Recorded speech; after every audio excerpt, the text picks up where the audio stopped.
সাতপন্থী জুবায়েরপন্থী লাঠি নিয়ে মাঠে নেমে গেছে। ও বলছে ও আমির হবে, ও বলছে ও আমির। টঙ্গীর মাঠ আমাদের হবে, আর একজন হচ্ছে আমাদের হবে। গত রাত্রে কে বা কারা, মিডিয়া তার প্রমাণ, ইতিহাস তার প্রমাণ, আমি কারো নাম নিব না, লাঠি নিয়ে পাথর নিয়ে মানুষকে হত্যা করলো সবাই দাড়ি টুপিওয়ালা। আরে আহলে হাদিসরা আগে থেকেই সতর্ক করেছে, এরাই হলো উগ্র, এরাই হলো সন্ত্রাস। যারা মসজিদ ভেঙে দিতে পারে তারা তো মানুষকে মারতে পারে, এটা তো স্বাভাবিক ব্যাপার। ইসলামের নামে লাঠি হাতে নিয়ে মানুষকে মারছে রাতারাতি। গত রাত্রের ঘটনা, 7 জনকে মেরেছে। যে মেরেছে সে তারও মুখে দাড়ি টুপি, যাকে মেরেছে তারও মুখে দাড়ি টুপি। রাসূল বলছেন এমন একটা সময় আসবে হত্যাকারী জানবে না কেন হত্যা করলাম, নিহত ব্যক্তি জানবে না কেন নিহত হলাম, উভয় জাহান্নামে যাবে। সবচাইতে বড় সন্ত্রাস কারা বললাম? যারা লাঠি নিয়ে মসজিদ মাদ্রাসা ভেঙে দেয়। লাঠি হাতে থাকে কাদের? সন্ত্রাসীদের। এখন লাঠি হাতে আছে কাদের? হ্যাঁ, ফাজালে আমল বয়ান করতে সমস্যা হয় না। ইবলিশ শয়তানের টাটকা এজেন্ট এরা হলো শয়তানের এজেন্ট। আর এই কথা আল্লাহ বলছেন, শয়তানের দালাল এরা মানবরূপী শয়তান। ঈমান এবং আমলকে চুরি করেছে, এরাই হলো আলেমরূপী টাটকা মানুষ শয়তান। ইহদুনা বিল হক্কি ওয়া বিহি ইয়াদিলুন। আমার সৃষ্টির ভিতরে একটি দল, আমার সৃষ্টির ভিতরে একটি সৃষ্টিগত দল হকের উপরে কায়েম থাকবে। তারা হক অনুযায়ী ইনসাফ প্রতিষ্ঠা করবে। রাসূল সাল্লাল্লাহু আলাইহি সাল্লাম বলছেন, বাদাল ইসলামু গরিবান সায়দু কামা বাদা। আমার এই রাসূল বলছেন ইসলাম এসেছে গরিব অবস্থায়, গরিব অবস্থায় ফিরে যাবে। ফাতুবালিল গোরাবা, তবে কম সংখ্যক লোক হবে সফল, তাদের জন্য জান্নাতে তোবা নামক গাছের সুসংবাদ। ইন্নাদ-দীনা বাদা গরিবান, নিশ্চয় এই দিন সংখ্যালঘু অবস্থায় এসেছিল, আবার সংখ্যালঘুদের উপরে ফিরে যাবে। ওয়াহুমুল্লাযীনা ইসলিহুনা মা আফসাদান নাসু মিন বাদি মিন সুন্নতি। তবে যারা আমার বিনষ্ট সুন্নাতকে সংশোধন করে নিবে, ইসলাহ করে নিবে, তারা হবে সফল। তার মানে পৃথিবীতে রাসূলের সুন্নাহকে বিকৃত করা হবে, রাসূলের সুন্নাহকে নষ্ট করা হবে, কিন্তু যুগে যুগে একটা দল থাকবে যারা বিনষ্ট সুন্নাতকে সংশোধনের মাধ্যমে রাসূলের সুন্নাহকে উদ্ধার করবে, রাসূলের মৃত সুন্নাহগুলিকে জীবিত করবে। তারা কারা? সাওবান রাদিয়াল্লাহু আনহু বলছেন, রাসূল সাল্লাল্লাহু আলাইহি ওয়াসাল্লাম বলেছেন, লা তাযালু তায়ফাতুম মিন উম্মতি যাহিরিনা আলাল হাক্কি লা ইয়াদুররুহুম মান খাযালাহুম হাত্তা ইয়াতি আমরুল্লাহি ওয়া হুম কাযালিক। আল্লাহর নবী বলছেন, কিয়ামত পর্যন্ত আমার উম্মতের একটি দল হকের উপরে বিজয় থাকবে, পরিত্যাগকারীরা তাদের কোনো ক্ষতি করতে পারবে না, তারা ওইভাবেই থাকবে।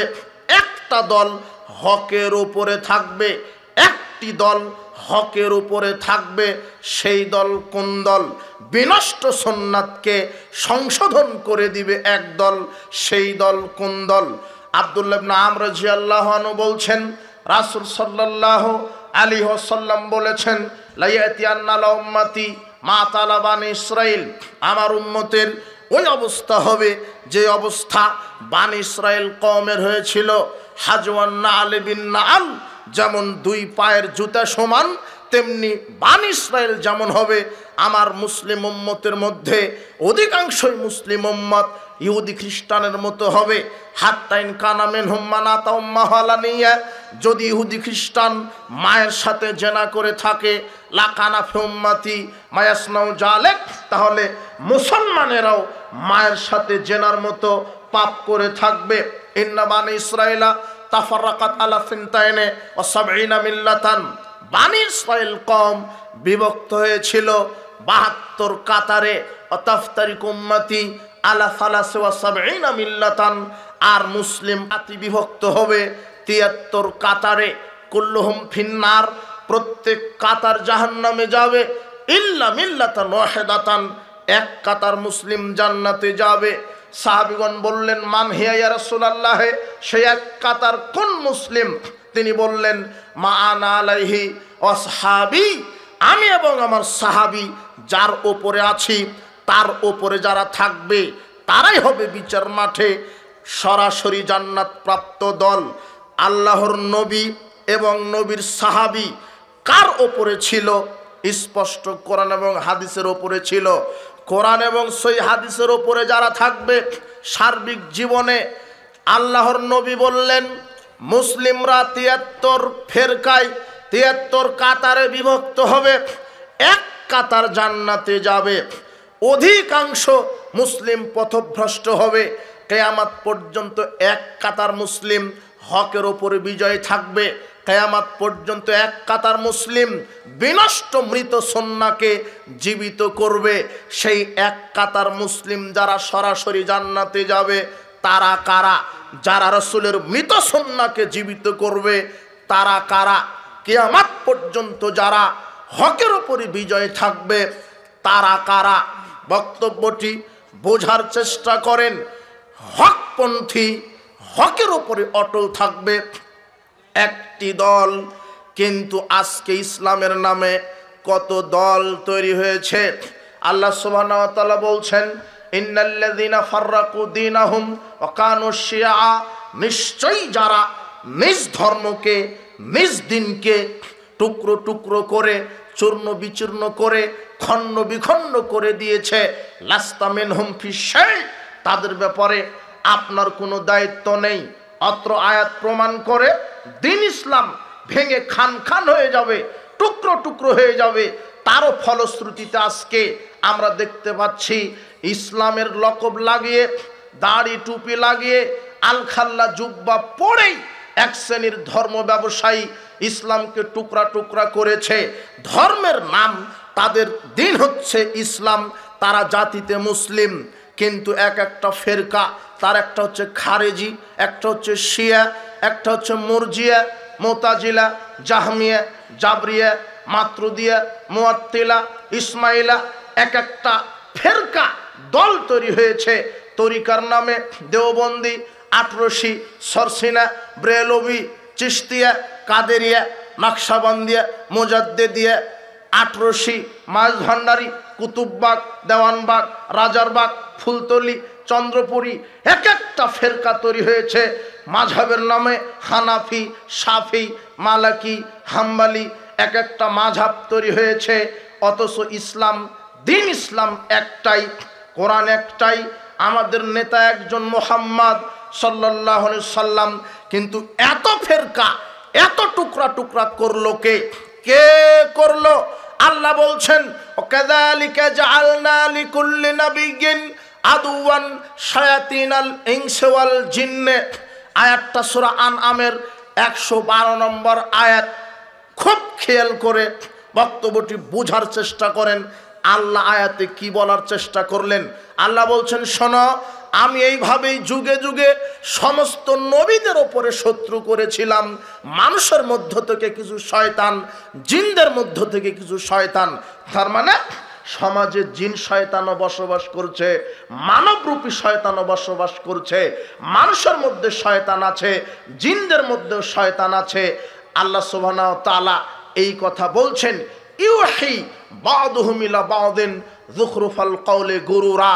আল্লাহ বলছেন যে এই মানুষ শয়তান আর জিন শয়তান মুখরোচক কিছু কথা বলে জাতিকে পথভ্রষ্ট করবে। মানুষ শয়তানের মধ্য থেকে, জিন শয়তানের মধ্য থেকে মুখরোচক কিছু কথা বলে জাতিকে পথভ্রষ্ট করবে।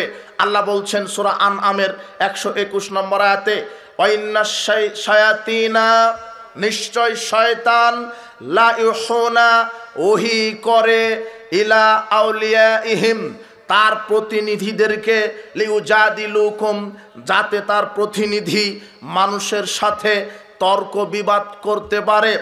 শয়তান তার প্রতিনিধির কাছে ওহী করে। শয়তানের কিছু ডিলার আছে সমাজে, শয়তানের কিছু এজেন্ট আছে সমাজে, শয়তানের কিছু দালাল আছে সমাজে, সেই শয়তানের দালাল হচ্ছে মানবরূপী টুপি দাড়িওয়ালা এই ধর্ম ব্যবসায়ী, টাটকা কবর পূজা মাজার পূজারের এই মুশরিক দালাল হচ্ছে ইবলিস শয়তানের টাটকা এজেন্ট। এরা হলো শয়তানের এজেন্ট। আর এই কথা আল্লাহ বলছেন, শয়তানের দালাল এরা মানবরূপী শয়তান। আব্দুল্লাহ ইবনে মাসউদ রাদিয়াল্লাহু আনহু বলছেন, হাদিসটা মুসনাদ আহমদের 4131 নম্বর হাদিস, মিশকাতের 166 নম্বর হাদিস, আল্লাহর নবী খত্তালানা রাসূলুল্লাহ সাল্লাল্লাহু আলাইহি ওয়াসাল্লাম, একদা আল্লাহর নবী রাস্তায় সোজা সহজ সরল একটা রেখা টানলেন, টেনে বলছেন, হাদা সাবিলুল্লাহ, শোনো সাহাবীগণ, এটা হলো আল্লাহর পথ, আল্লাহর রাস্তা। সুম্মা খাত্তা খুতুতান আন ইয়ামিনিহি ওয়া আন শিমালিহি, এরপরে তিনি ডানে বামে আরো অনেক বক্ররেখা টানলেন, টেনে বলছেন, হাদি সুবুলুন আলা কুল্লি সাবিলিন মিনাশ শয়তান।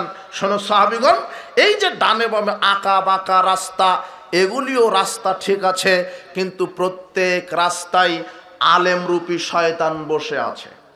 কি রূপী শয়তান? আলেম আবার কি বলছেন? শয়তান। আলেম রূপী শয়তান। আল্লাহ বলছেন মানুষের ভিতরে শয়তান আছে, জিনের ভিতরে শয়তান আছে। জিন শয়তান তো জিন শয়তান, মানুষ শয়তানকে। জিন শয়তান তো জিন শয়তান, মানুষ শয়তানকে।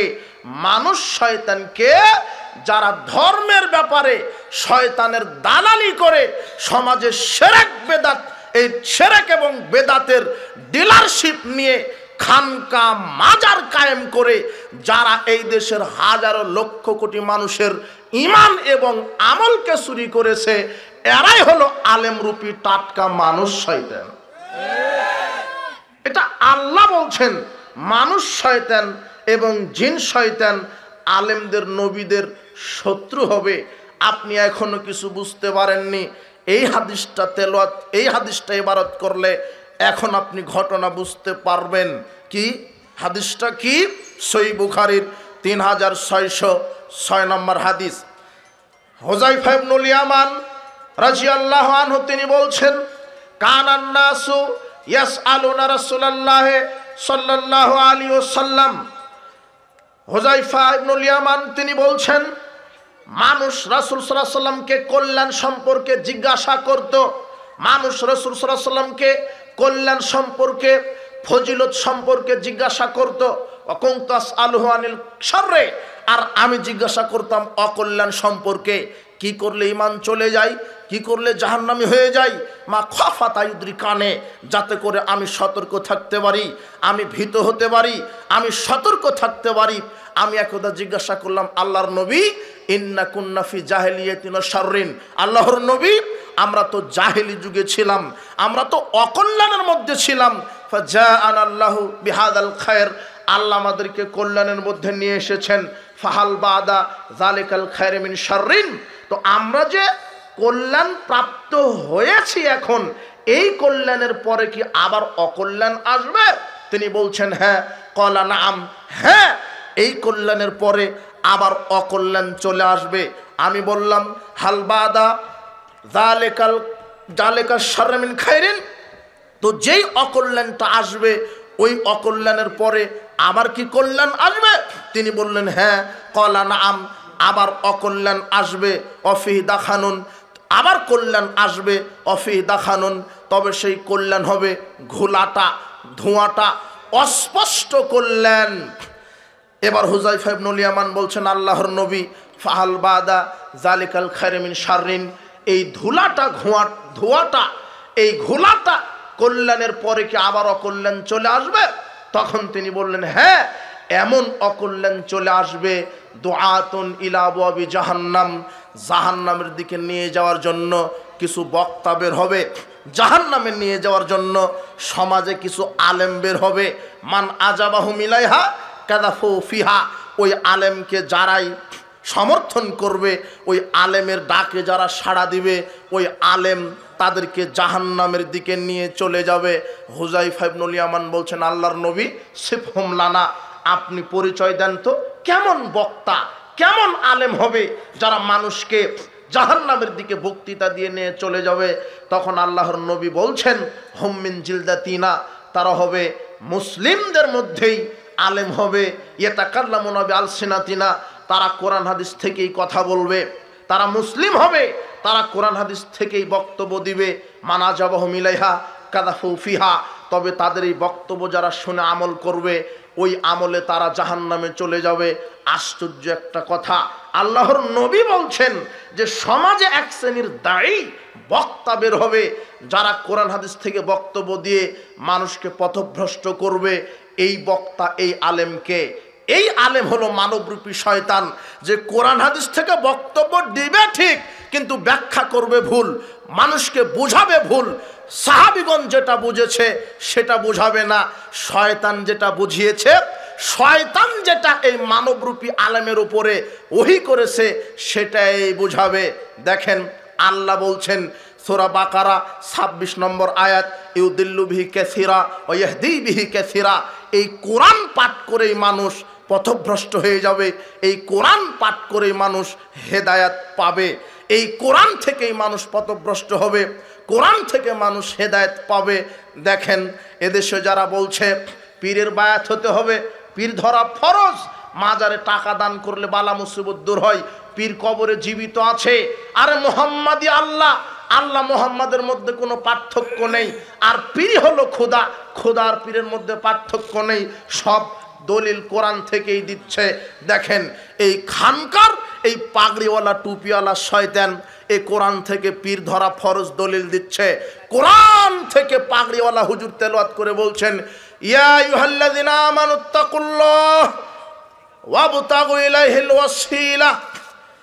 আল্লাহ বলছেন, শোনো বিশ্বাসীগণ, তোমরা আল্লাহকে ভয় করো আর ওয়াসিলা ধরো, মানে পীর ধরো, ওয়াসিলা ধরো মানে পীর ধরো। এই যে আয়াতটা মাওলানা সাহেবী জাতির সামনে তেলাওয়াত করে জাতিকে বুঝাতে চাচ্ছেন, ওয়াসিলা মানে পীর ধরা। মাওলানা সাহেব বক্তব্য দিলেন কোথায় থেকে? কোরআন থেকে। পীর যে ধরতে হবে দলিল মেরে দিলেন কোথায় থেকে? কোরআন থেকে। ওয়াসিলা ধরো মানে পীর ধরো। মনে হচ্ছে আয়াতটা তার বাপের উপরে নাজিল হয়েছিল, আয়াতটা নাজিল হয়েছিল মুহাম্মদ সাল্লাল্লাহু আলাইহি ওয়াসাল্লামের উপরে, আয়াত নাজিল হয়েছে মুহাম্মদ সাল্লাল্লাহু আলাইহি ওয়াসাল্লামের উপরে। তাই আমাকে আয়াতের বুঝ নিতে হবে মুহাম্মদ সাল্লাল্লাহু আলাইহি ওয়াসাল্লাম যেভাবে বুঝেছেন, সাহাবীগণ যেভাবে বুঝেছেন, আমাকে ওইভাবেই বুঝতে হবে যেইভাবে সাহাবীগণ বুঝেছেন। আপনি যদি মুহাম্মদ সাল্লাল্লাহু আলাইহি ওয়াসাল্লাম এবং সাহাবীদের বুঝ নেন, বুঝটাই হচ্ছে মানহাজ। রাসূল সাল্লাল্লাহু আলাইহি ওয়াসাল্লামের মানহাজ আর আপনার মানহাজ যদি ঠিক হয় তাহলে আপনি হেদায়েত পাবেন, কিন্তু এখানে ঢুকে গেছে আপনার ভিতরে শয়তানের মানহাজ। তাই ওয়াসিলা মানে শয়তান আপনাকে বুঝিয়েছে পীর, আর আল্লাহর নবী বলছেন ওয়াসিলা মানে তিনটা জিনিস। কয়টা? তিনটা। এক, ঈমান এবং আমল। ঈমান এবং আমলের উসিলায় আল্লাহর কাছে সাহায্য চাইতে হয়। ওই যে তিন ব্যক্তি গুহায় আটকে গেছিলেন, তারা বললেন কার কি আমল আছে ভালো, সেই আমলের মাধ্যমে আল্লাহর কাছে সাহায্য চাও, লাল্লাহু ফারজুহা, হয়তোবা তিনি তোমাদেরকে উদ্ধার করবেন। তখন একজন বললেন, আল্লাহর নবী, আমি পিতামাতার খেদমত করতাম, এই পিতামাতার খেদমতের উসিলাই আমাকে উদ্ধার করো, আমাকে বাঁচিয়ে দাও। পাথর একটু সরিয়ে দিলেন। আর একজন বলছেন, আল্লাহ, আমি আমার চাচাতো বোন ছিল, খুব ভালোবাসতাম, জেনা করতে চেয়েছিলাম, তোমাকে ভয় করেছি, ভয় করে জেনা করিনি, এটা যদি তোমাকে খুশি করার জন্য এই আমলটা করে থাকি, পাথর সরিয়ে দাও। আল্লাহ একটু সরিয়ে দিলেন। তৃতীয় জন ব্যক্তি বললেন, আল্লাহ, আমি এক ব্যক্তিকে কামলা নিয়েছিলাম দিনমজুর, তার অর্থটা আমি প্রতিপালন করে অনেক গরু ছাগল করেছি, গরু প্রতিপালন করে তাকে দিয়েছি তোমাকে খুশি করার জন্যে। এই আমলটা যদি তোমাকে খুশি করার জন্য করি তাহলে পাথর সরিয়ে আমাদেরকে মুক্ত করে দাও। হাদিসটা সহিহ বুখারীর হাদিস। আল্লাহর নবী এই হাদিসটা রাসূল সাল্লাল্লাহু আলাইহি ওয়াসাল্লাম সাহাবীদেরকে শোনালেন। তার মানে রাসূল সাল্লাল্লাহু আলাইহি ওয়াসাল্লামের মানহাজ হচ্ছে ওয়াসিলা মানে সৎ আমল। এই তিন ব্যক্তি সৎ আমলের মাধ্যমে আল্লাহর কাছে বিপদ থেকে মুক্তি চেয়েছেন, আল্লাহ সৎ আমলের মাধ্যমে তাদেরকে বিপদ থেকে বাঁচিয়ে দিয়েছিলেন। তারা পীরের কাছে সাহায্য চেয়েছিলেন না, তারা কোনো ভায়া মাধ্যম ব্যবহার করেনি। ইমানের উসিলা আল্লাহর কাছে দোয়া করা যায়। সারা আলাইহিস সালাম যখন স্বৈরাচারী বাদশার নিকটে গেল, স্বৈরাচারী বাদশা যখন তাকে জেনার গতিতে হাত দিচ্ছিল, তখন সারা আলাইহিস সালাম বললেন, শোনো, আমাকে একটু সময় দাও, আমি অজু করি, 2 রাকাত সালাত আদায় করি। তিনি অজু করলেন, 2 রাকাত সালাত আদায় করে এইবারে ইমানের উসিলে আল্লাহর কাছে সাহায্য চাচ্ছেন। আল্লাহুম্মা, হে আল্লাহ, ইন কুনতু আমানতু বিকা ওয়া বিরাসূলিকা ওয়া হাসানতু ফারজি ইল্লা আলা যাওজি ফালা তুসাল্লাত আলাইহি হাযাল কাফির। আল্লাহ, আমি যদি তোমার প্রতি ঈমান এনে থাকি, তোমার নবীর প্রতি ঈমান এনে থাকি, আর আমার সতীত্বকে যদি আমার স্বামী ছাড়া সবার কাছ থেকে যদি হেফাজত করে থাকি, এটা যদি সত্য হয়, আমাকে এই কাফেরের উপরে তুমি বিজয় দান করো। আল্লাহ কাফেরের উপরে সারাকে বিজয় দান করেছিলেন। ঈমানের উসিলায় দোয়া চাইবেন, সাহায্য চাইবেন, এটাই হচ্ছে সাহাবীদের মানহাজ। ওয়াসিলা মানে পীর ধরা, এটা হলো শয়তানের মানহাজ। ইসলামে পীর বলে কোনো শব্দ নাই। কিসের পীর, কিসের খানকা, ওলিয়া উলিয়া গাউস কুতুব, কিসের মাজার, কিসের খানকা, এগুলি ভায়া মাধ্যম।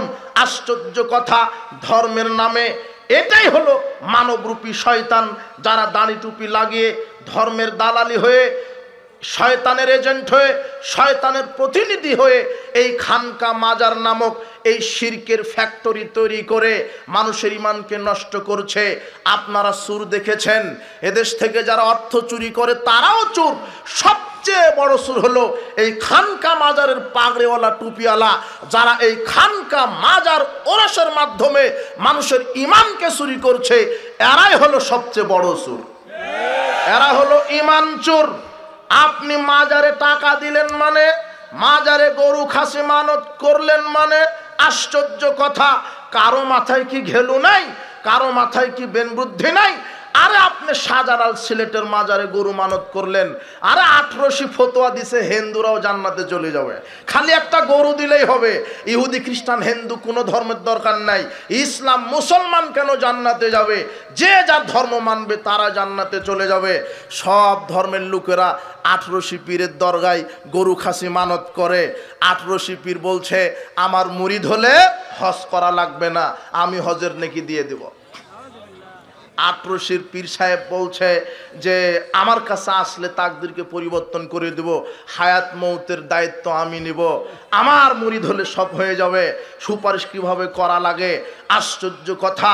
এদেশের কি যারা কবর পূজা মাজার পূজারি করে, আশ্চর্য কথা। তাই তো আমরা বলি যে যারা পীরের মুরিদ হয় এরা আসলেই বলদ, আসলে এরা বলদ। এরা যে পীরের দরগায় মানত করলো, আশ্চর্য কথা। আব্দুল কাদের জিলানী বাংলাদেশের স্বপ্নেও আসেনি, বায়জিদ বোস্তামি আসেনি। এদের নামে ভুয়া কবর মাজার তৈরি করে, আর সেখানে আপনি যাচ্ছেন, উদ্দেশ্য সফল হবে, সন্তান পেটে চলে আসবে, বালা মুসিবত দূর হবে, পীর পাপ ক্ষমা করে দিবে।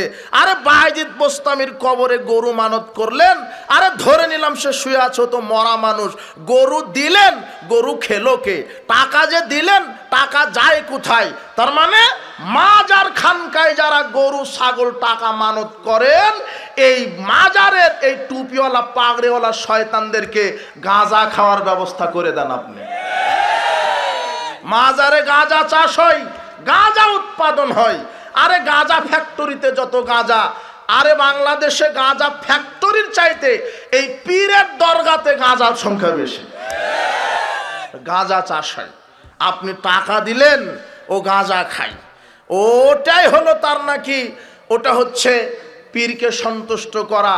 ও জিকির করে, ও জিকিরের নামে ভণ্ডামি করে, রাতে জিকির করতে করতে উঠে যায়, বাঁশে উঠে যায়, খাম্বায় উঠে যায়, যাতে মাতাল তালে ঠিক হলেও এরা খেজুর গাছে উঠে না।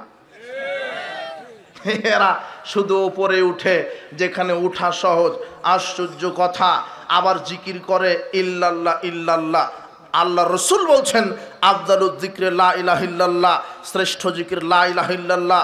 হুজুর জিকিরকে বিকৃত করেছে, মুহাম্মদ সাল্লাল্লাহু আলাইহি সাল্লামের জিকিরকে, মুহাম্মদ সাল্লাল্লাহু আলাইহি সাল্লাম যেই জিকির শিখিয়েছে সেই জিকিরকে বিকৃত করেছে।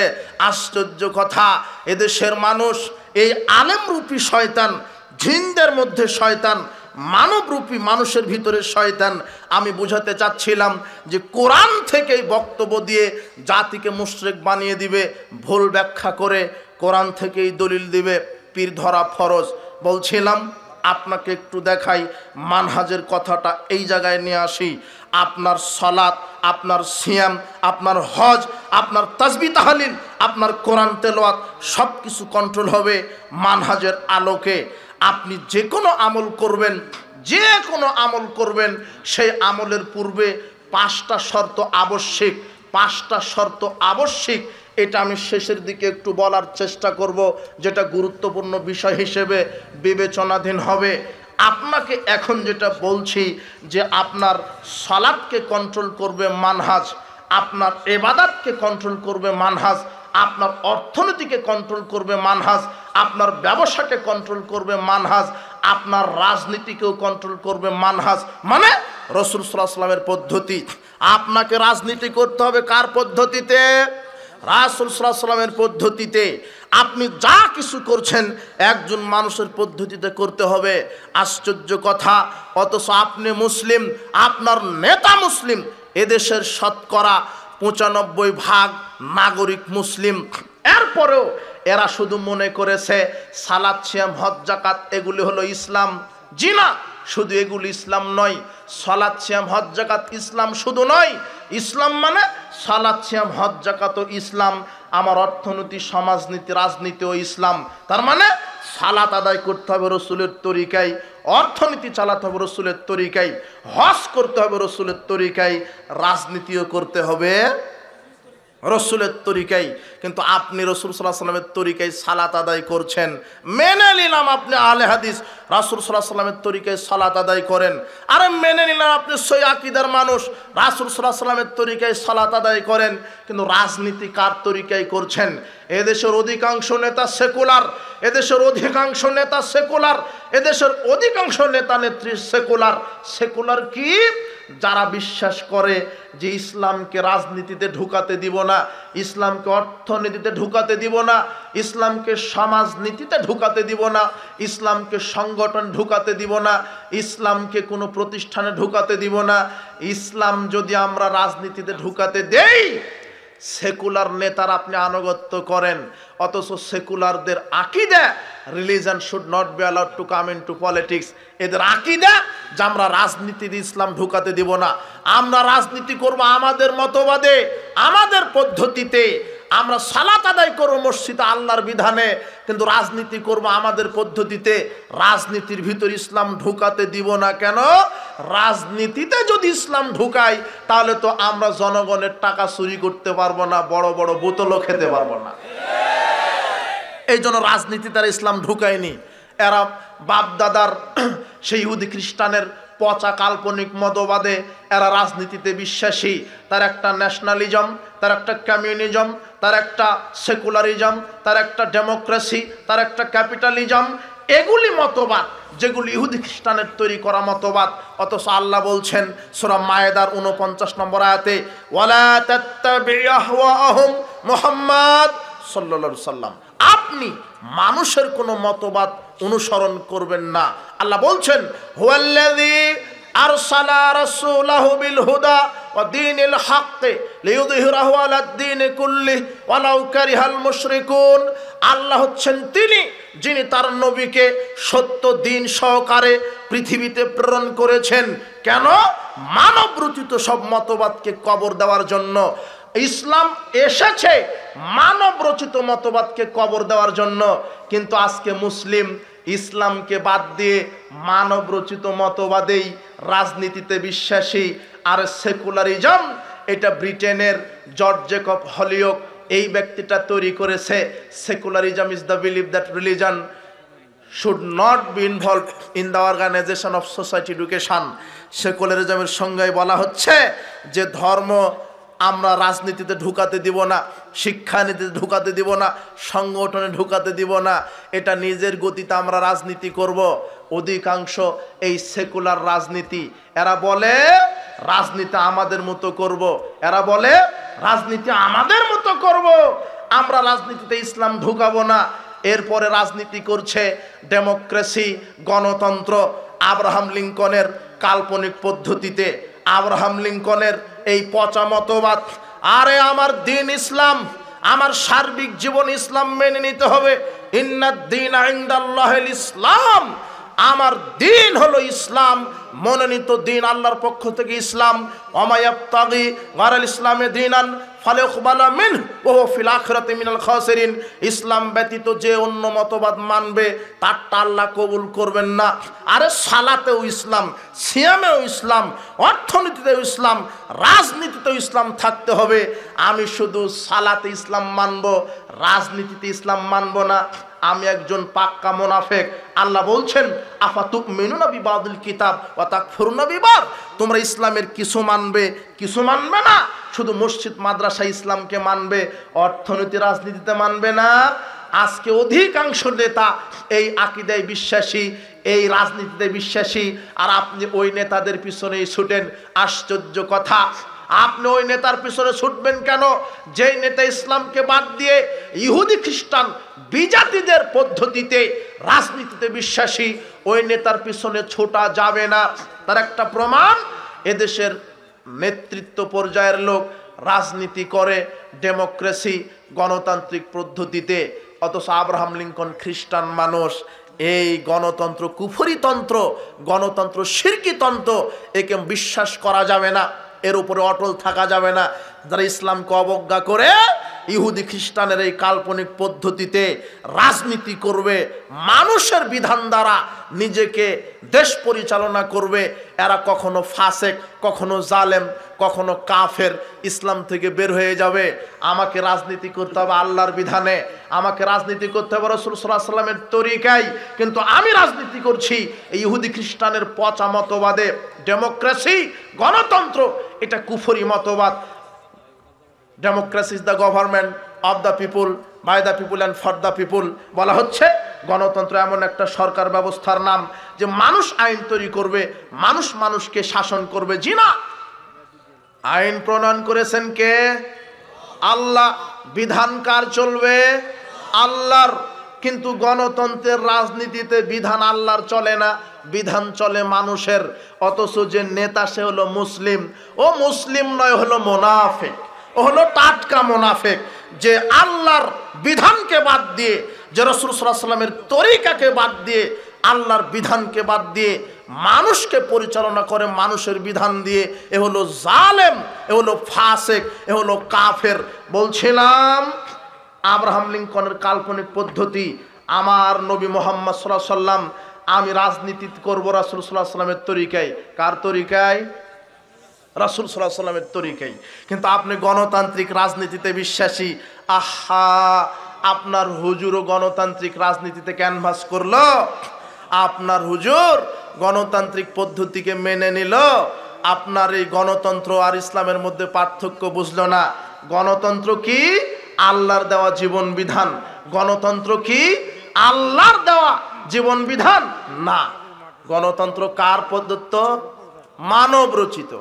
গণতন্ত্র মানব রচিত জীবন বিধান। আর ইসলাম কি প্রদত্ত? আল্লাহ প্রদত্ত। আমি ইসলাম মানব না গণতন্ত্র? সুযোগ নাই। গণতন্ত্র অধিকাংশের রায় চূড়ান্ত, ইসলামে ওহির বিধান চূড়ান্ত। গণতন্ত্রের সার্বভৌম ক্ষমতার উৎস জনগণ, ইসলামের সার্বভৌমত্বের মালিক কে?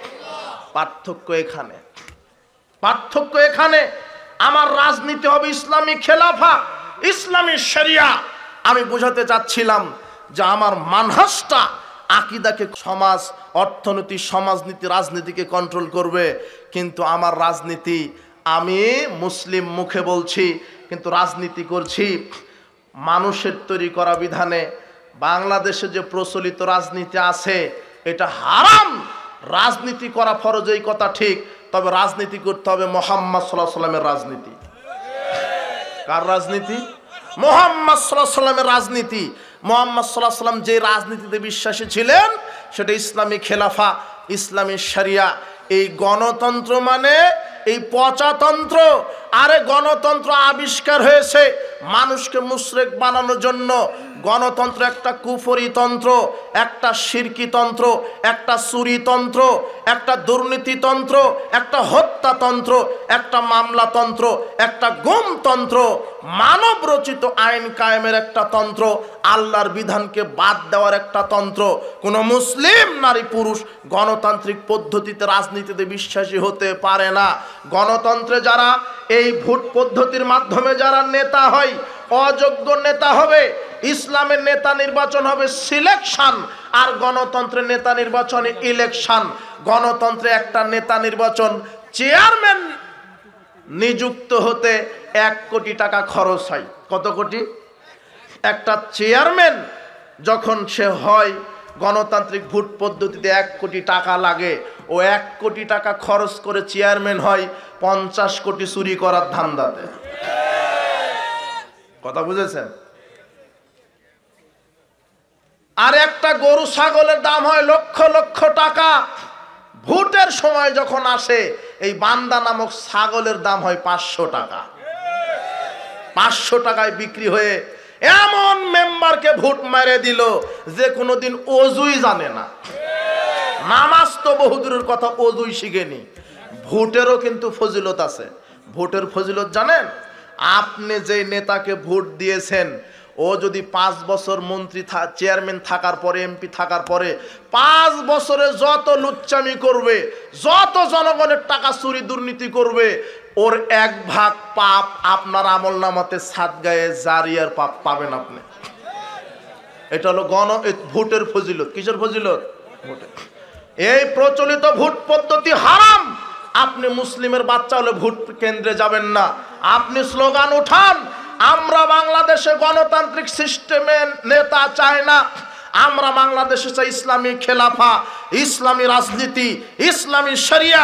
আমরা দলের সরকার চাই না, আমরা চাই জনগণের সরকার। আমরা জনগণের সরকার চাই। আমরা জনগণের সরকার দেখতে চাই। এক দল ক্ষমতায় গেলে অন্য দল পরাধীন, এক দল ক্ষমতায় গেলে অন্য দল পরাধীন। আর ইসলামের সিলেকশন মানে বাছাই। নেতা নির্বাচন করতে 1 মিনিট লাগে না, শুধু বলে দিবে এই যে এখন কি কোন দল সরকারে আছে বলেন। বাংলাদেশে এখন কোন দল সরকারে? কোন দল আছে? নাই। এইভাবে যদি 100 বছর চলে সমস্যা সমস্যা সমস্যা। 17 বছর না খেয়ে আছে, রাতারাতি চেষ্টা করছে আমি চেয়ারে বসে জনগণের টাকা আমারও চুরি করা লাগবে। সমস্যা। আমার দল ক্ষমতায় যেতে হবে, আমার দল ক্ষমতায় যেতে হবে। না, কোনো দলীয় রাজনীতি নাই। এদেশের যুব সমাজ তাওহীদ বুঝলে ওরা হক আদায় করতে শিখেছে, জুলুমের প্রতিবাদ করতে শিখেছে, রক্ত দিতে শিখেছে, ন্যায্য অধিকার আদায় করতে শিখেছে। কিন্তু আমার একটা দুঃখ, অধিকাংশ যুবক ছাত্র সঠিক তাওহীদটা এখনো বুঝতে পারেনি। যেদিন বাংলাদেশের প্রত্যেকটা যুবক, প্রত্যেকটা ছাত্র সমাজ সঠিক ইসলাম বুঝতে পারবে, সেদিন বাংলার জমিনে ইসলাম কায়েম হবে ইনশাআল্লাহ। সেদিন শুধু নেতার মূর্তি ভাঙা হবে না, বাংলাদেশ থেকে কবর, খানকা, মাজারগুলিকে উড়িয়ে দেওয়া হবে ইনশাআল্লাহ। হবে। স্লোগান দিয়েন না, স্লোগান দিয়েন না। আমি বলছি ইসলামী খেলাফার কথা। উত্তর দিব। মানহাজ হচ্ছে আমি আকীদা পোষণ করবো, আকীদা রাসূল সাল্লাল্লাহু আলাইহি ওয়াসাল্লামের মতো আকীদা। রাজনীতিও করব কার তরিকায়? রাসূল সাল্লাল্লাহু আলাইহি ওয়াসাল্লামের। চুরি করার ধান্দাতে রাজনীতি করে। আর গণতন্ত্রই তো চুরিতন্ত্র। একটা মন্ত্রী তার নমিনেশন নিতে 20 কোটি টাকা খরচ করে, ও 20 কোটি টাকা দেয় আর নিয়ত করে 20,000 টাকা চুরি করে লন্ডনে বাড়ি বানাবো। কথা বুঝেননি? এটা চুরিতন্ত্র একটা। হাজার হাজার কোটি টাকা চুরি করে দুর্নীতিবাদ। একটা নেতার লন্ডনে শুধু কয়েকশো বাড়ি। বাংলাদেশে একটা মরিচের দাম হয় 60 টাকা 5 টাকা একটা মরিচের দাম। সে জায়গায় আপনার নেতা কোটি কোটি টাকা চুরি করে টাকা পাচার করছে। প্রায় হারামখোর সমাজে এখন নেতা এ তো এক দুর্নীতিবাজ, এ তো দুর্নীতিবাজ। টেন্ডারবাজি আছে, সন্ত্রাসবাদী আছে, সন্ত্রাসবাদ আছে। আর সবচেয়ে বড় সন্ত্রাস কারা জানেন? আপনি তো মনে করেন অস্ত্র নিয়ে যারা টেন্ডারবাজি করে এরা সন্ত্রাস, এরা সন্ত্রাস। এদের চাইতে বড় সন্ত্রাস আছে যারা লাঠি নিয়ে, যারা ক্যানভাস করে, যারা রাতারাতি থানায় গিয়ে, যারা আহলে হাদিসের মসজিদ ভাঙে, যারা আহলে হাদিসের প্রোগ্রাম থানায় গিয়ে বন্ধ করে, যারা আহলে হাদিসের বাচ্চাকে জোরে আমিন বলার জন্য মসজিদে পিটাই, এরাই হলো ইতিহাসে সবচাইতে বড় সন্ত্রাস। এরা হলো সবচাইতে বড় সন্ত্রাস। এই কাঠমোল্লা বেদাতি এত হারামখুর, এই হারামখুর জাতে মাতাল তালে ঠিক এ ফতোয়া মারা দিছে ওহাবিদের পিছনে সালাত হবে না। ওহাবি কারা? যারা 12 তাকবীরীদের সালাত আদায় করে, যারা জোরে আমিন বলে, যারা রাফালিয়া দিন করে, যারা পায়ের সাথে পা মিলাই, এরা হলো ওহাবি। এদের পিছনে সালাত আদায় করা যাবে না। কিন্তু বেটা ও হজ করতে গিয়ে কাবা ঘরে ঠিকই ওহাবিদের ইমামের পিছনে সালাত আদায় করে আসে। কত কাঠমোল্লা, ওর ফতোয়াতে ওর হজি বাতিল। কথা বুঝেননি? ও ভাবেইনি কোনোদিন যে ফতোয়া টিকবে কিনা। আবার এক কাঠমোল্লা বলছে আমি কষ্ট পেয়েছি, এই বেদাতিকে আল্লাহ হেদায়েত দান করুন। দিবে কিভাবে? ও তো বেদাত করেই নাকি মনে করে, ও বেদাত করছে নাকি মনে করে। বলছে আহলে হাদিসেরা মসজিদে মহিলাদেরকে নিয়ে যায় ভোগ করার জন্য। সহিহ বুখারীর 843 নম্বর হাদিস, আল্লাহর নবী বলছেন, শোনো, ইজাস্তাজানাত আহাদিকুম ইমরাআতান, যদি তোমাদের স্ত্রীগণ মসজিদে 5 ওয়াক্ত সালাতের অনুমতি চায়, তাহলে তোমরা ফালা ইয়ামনাহা, তাহলে মহিলাদেরকে মসজিদে যেতে বাধা দিও না। এটা আল্লাহর নবী বলছেন। আল্লাহর নবী কি বলছেন? যদি তারা মসজিদে গিয়ে সালাত আদায় করতে চায় 5 ওয়াক্ত, বাধা দিও না।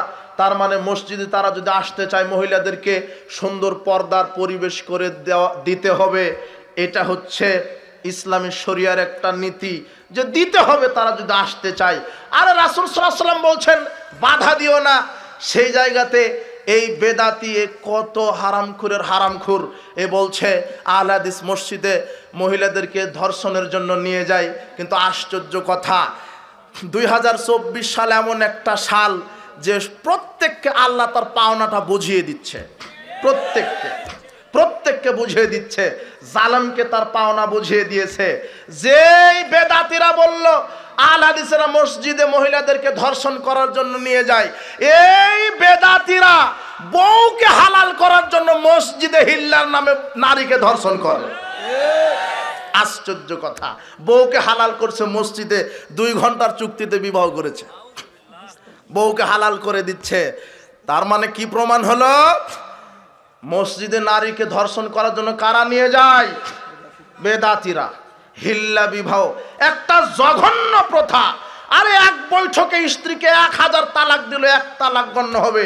আল্লাহ বলছেন তালাক মাররাতান, তালাক হচ্ছে 2 বার, তৃতীয়বার যদি দেয় হারাম হবে। তালাক কিভাবে? ইসলামী তালাক পবিত্র অবস্থায় 1 মাসে 1 তালাক, দ্বিতীয় মাসে 2 তালাক, তৃতীয় মাসে 3য় তালাক যদি হয়ে যায় ওই স্ত্রী তার জন্য হারাম। কিন্তু এক বৈঠকে 100 তালাক দিলেও 1 তালাকই হবে। কিন্তু বেদাতিরা ফতোয়া মেরে দিছে না, এক বৈঠকে 3 তালাক দিলে বউ হারাম হয়ে যাবে। একে হালাল করার পদ্ধতি কি? পাঠার সাথে বিবাহ দিতে হবে। আরে আল্লাহর নবী বলছেন আলা উখবিরুকুম বিত্তাইসিল মুস্তার, আমি কি তোমাদেরকে ভাড়া করা ষাঁড়ের কথা বলে দিব না? ভাড়াটা ষাঁড় চেনো?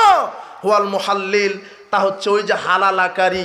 লানাল্লাহ আল মুহাল্লিল ওয়াল মুহাল্লাল লাহু, আল্লাহর নবী বলছেন যারা হিল্লা বিবাহ করে, যে হালালা করে, যার জন্য করে, সবার ওপরে আল্লাহর লানত। কি কার লানত?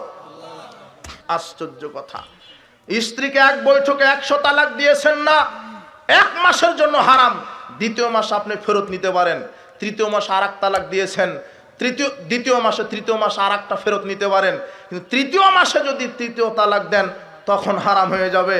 কে বুঝবে ইসলাম? আশ্চর্য কথা, কে বুঝবে ইসলাম? আকীদা মানহাজ বুঝে না, শুধু কোরআন হাদিসের যেটা ভুল ব্যাখ্যা করে জাতিকে পথভ্রষ্ট করে দিচ্ছে। বলছিলাম যে আকীদা মানহাজ যতদিন আপনি না বুঝবেন, শয়তান কোরআন হাদিস থেকেই বক্তব্য দিয়ে আপনাকে পথভ্রষ্ট করে দিবে। সমাজে কত যে ভুয়া জাল আমল, জাল হাদিস চালু আছে। আশ্চর্য কথা, যে কোনো আমল করতে 5টা নীতি দেখবেন। কয়টা নীতি? 5টা নীতি। এক, স্থান দেখবেন। আপনি যদি বলেন আমি হজ করতে যাব, টঙ্গীর মাঠে গেলে হজ হবে না। হজ করতে গেলে কোথায় যেতে হবে? মক্কায় কাবা ঘর, মিনায় মুজদালিফায়, আরাফার মাঠে যেতে হবে। আর আপনার হুজুর বলছে না মক্কাতে কেন, টঙ্গীতে গেলেও হজ। টঙ্গীতে নয়, শুধু কাবা ঘর তওয়াফ করে আসলেও হজ হবে না, 1 সেকেন্ডের জন্য হলো আরাফার মাঠে যেতে হবে, না হলে হজ হবে না। কথা বুঝেননি? টঙ্গীর মাঠ তো বহুদূরের কথা। তাহলে স্থান দেখবেন, কোন আমল করতে গেলে স্থান, হজের জায়গা আরাফার মাঠ মক্কা। এরপরে দেখবেন পরিমাণ, রাসূল সাল্লাল্লাহু আলাইহি ওয়াসাল্লাম যেই পরিমাণ আমল করেছেন ওই পরিমাণ আমল করতে হবে। এরপরে দেখবেন কারণ দেখবেন কি কারণে আমল করেছেন, কারণ দেখতে হবে।